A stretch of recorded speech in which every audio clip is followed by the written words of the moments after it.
Glória a vós, Senhor.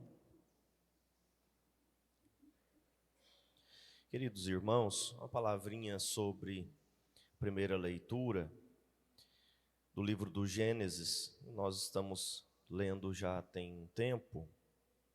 Agora, após o dilúvio e após Deus lavar toda a terra do seu pecado, lavar toda a terra de toda a sua imundície, Deus diz a Noé: sede fecundos, multiplicai-vos e enchei a terra. É uma expressão que nós vemos também lá no início, na criação, e que nós vamos repetir aqui depois do dilúvio. Depois que Deus lava todas as coisas, Ele volta a dizer: sede fecundos, multiplicai a terra. Uma expressão que, segundo o homem moderno, é uma expressão ultrapassada, uma expressão já superada. Nós não precisamos mais ser fecundos, nem muito menos multiplicar a terra. O homem e a mulher modernos, eles têm aversão à fecundidade e, por causa disso, justificam que nós não podemos multiplicar a terra, né? Nós não podemos povoar a terra porque a terra está acabando, porque está tudo se acabando, porque não tem mais espaço para o homem, e não tem mais alimento para tanta gente, e assim a ladainha vocês conhecem.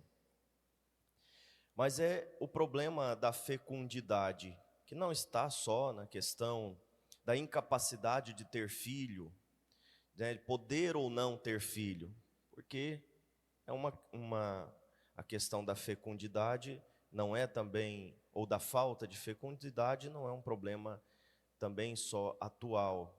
A falta de fecundidade nós vemos no Antigo Testamento, e muitas vezes ocasião para Deus manifestar a sua glória, manifestar o seu poder, manifestar os seus profetas, né?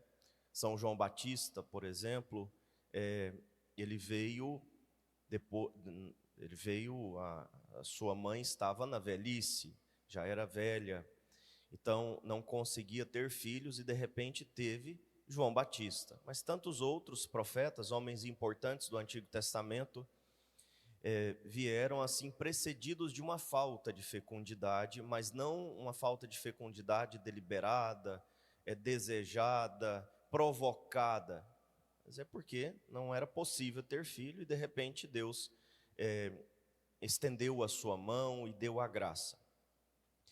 Então estamos aqui falando de uma fecundidade desejada, ou uma falta de fecundidade desejada. O homem de hoje não quer ser fecundo, a mulher de hoje não quer ser fecundo, nem em ter mais filhos e nem em provocar vida aonde está. Não quer saber disso, porque isso dá trabalho, isso custa, né? Isso custa uma viagem, isso custa um carro novo, custa uma casa nova, mas também custa o tempo, custa paciência, custa virtudes, custa esforço, custa dinheiro e tempo, custa bens materiais e também custa bens imateriais, virtudes, né, tempo, oração, preocupação. Quem é pai e mãe aqui sabe disso, né, que ter filho é pagar o preço de tudo isso, né, é não dormir à noite, muitas vezes, ou porque está doente, ou porque não chegou em casa, ou porque o filho está passando por dificuldades e a mãe e o pai sofrem com isso. Então a fecundidade tem o seu preço, mas é um mandamento do Senhor. E nós precisamos retomar isso, enxergar na fecundidade uma bênção, uma graça, mas também um desejo, um projeto, o mandamento de Deus.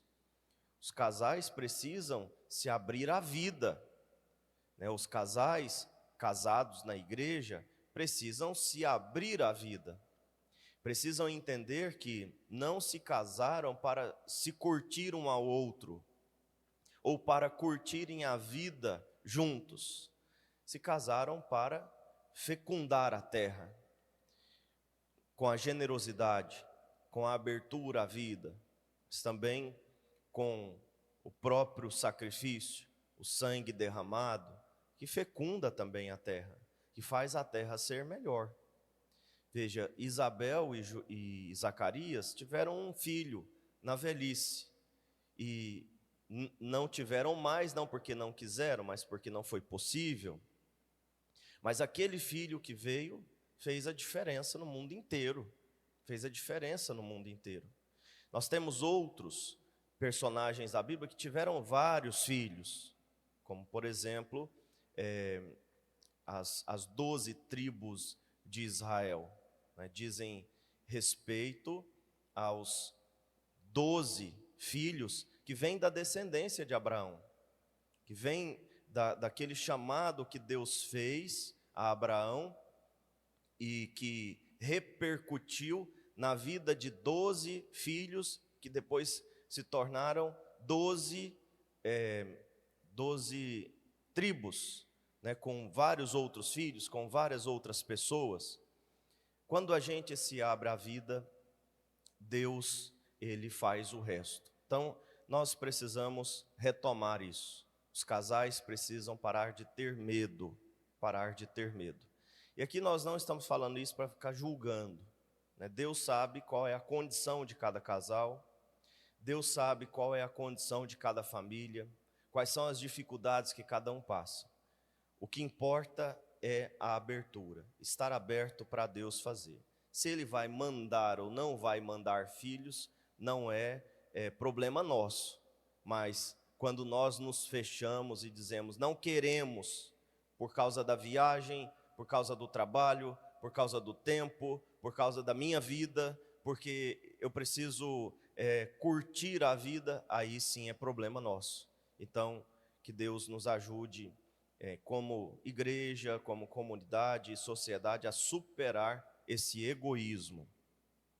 No Evangelho, Jesus pergunta, faz uma enquete aqui com seus discípulos, né?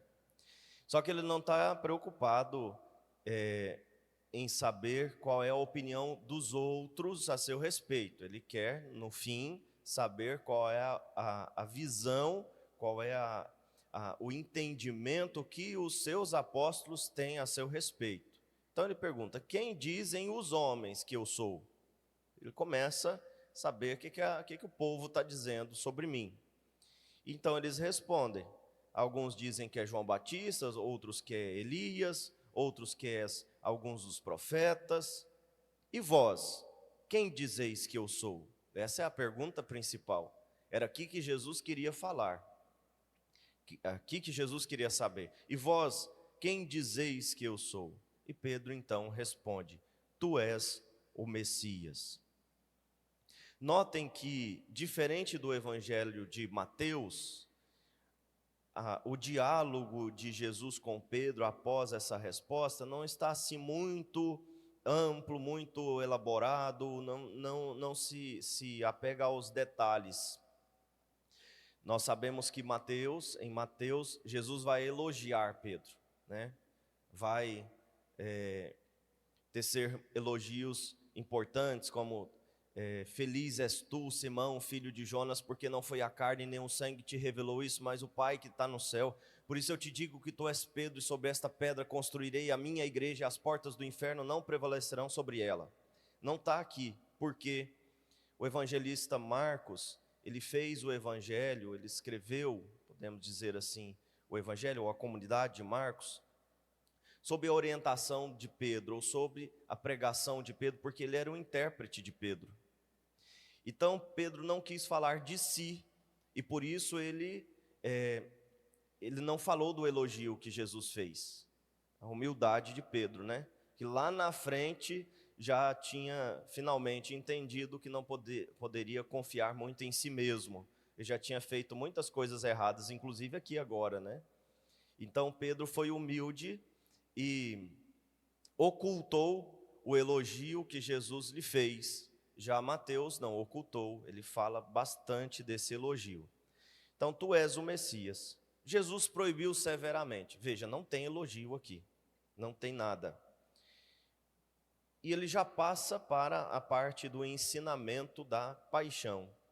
Eu sou o Messias, vocês estão certos, mas eu vou morrer, eu vou sofrer, né, eu vou ser entregue nas mãos dos anciãos, dos doutores da lei, e falava isso abertamente.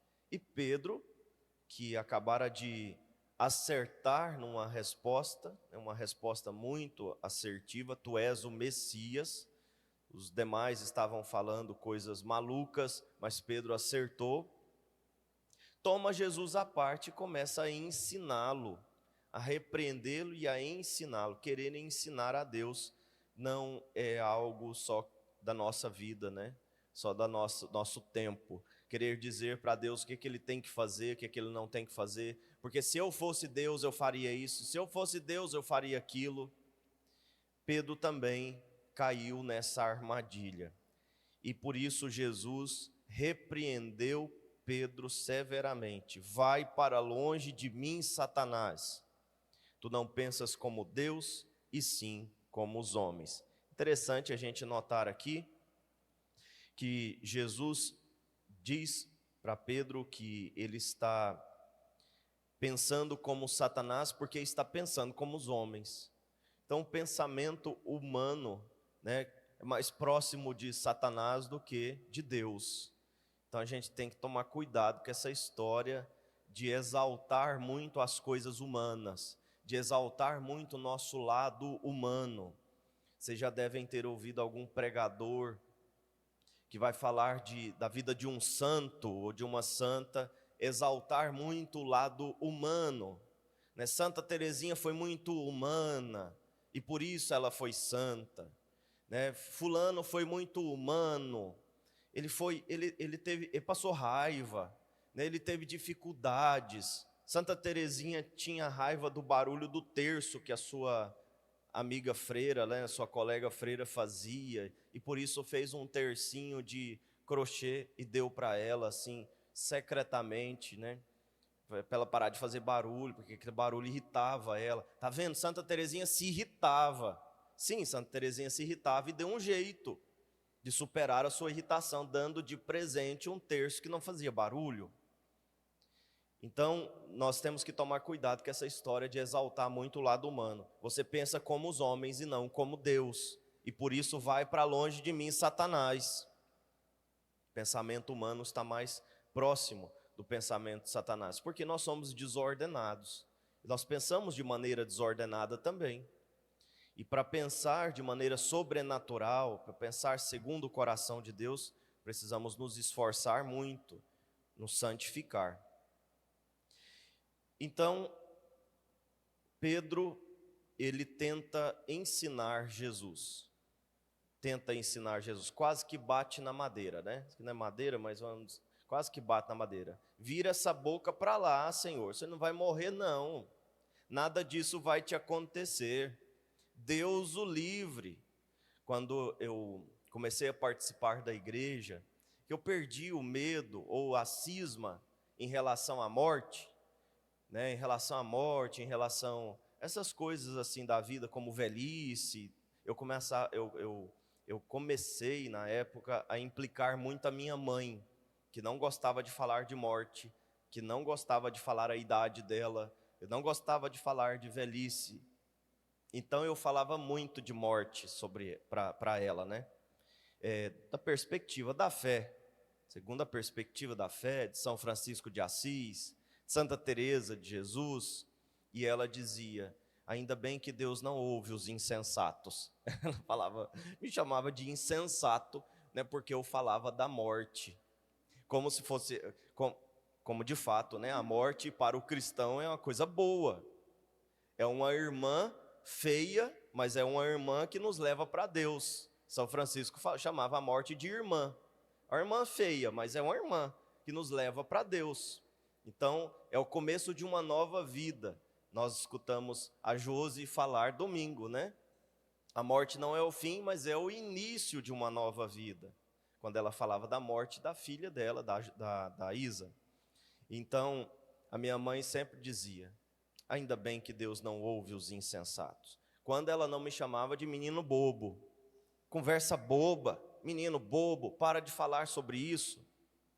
Hoje ela não se importa mais. Ela já entendeu, né, que não precisamos ter medo da morte. Mas Pedro então tenta ensinar Jesus aqui, vira essa boca para lá, para com isso. Só que ele acabou de dizer que Jesus é o Messias. Se a gente não toma cuidado, a gente faz isso também.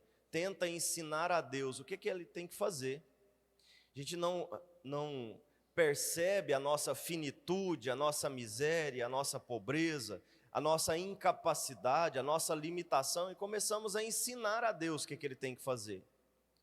Porque se eu fosse Deus, eu faria isso. Se eu fosse Deus, eu faria aquilo.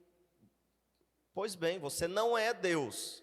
Então para de pensar como se fosse Deus. Você não é Deus, então para de colocar palavras na boca de Deus. Aceita a vontade de Deus. Aceita a realidade. Aceita a cruz. É isso que o evangelho de hoje nos ensina. Pedro acertou em dizer que Jesus era Deus, que era o Messias, que é o enviado, que é o ungido, que é aquele que veio para nos salvar, mas errou quando tentou ensinar esse mesmo Messias, esse mesmo ungido, como é que ele deveria salvar. Deus sabe como é que vai nos salvar. Se é nos dando essa cruz, ou permitindo essa cruz ou aquela cruz, essa realidade ou aquela realidade.